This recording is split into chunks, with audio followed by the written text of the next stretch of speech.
من ئێستا لە بەردەم باڵوێزخانەی ئێماراتم هەر وەک دەبین لە پشتسەری من کۆمەڵێک خوێندکاری زانکۆ وتی خوێن زانکۆکاری تاران لێرە کۆبوونەتەوە و دروشمی دژ بە ڕێکەوتنامەی ئێمارات و ئیسرائیل دەدەن.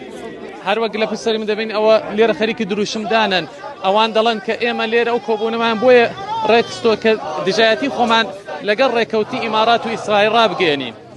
ئاکۆ شەمسەدینی گەلی کوردستان تاران.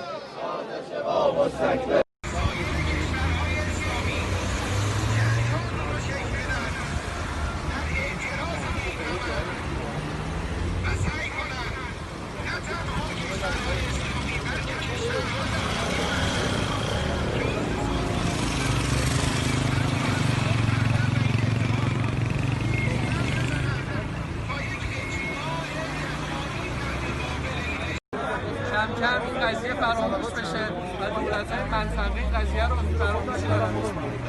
ایران هم خطری داره. قطعاً کم کم این قضیه داره باعث میشه که اسرائیل توی منطقه جایگاهش رو صفر کنه. اسرائیل دشمن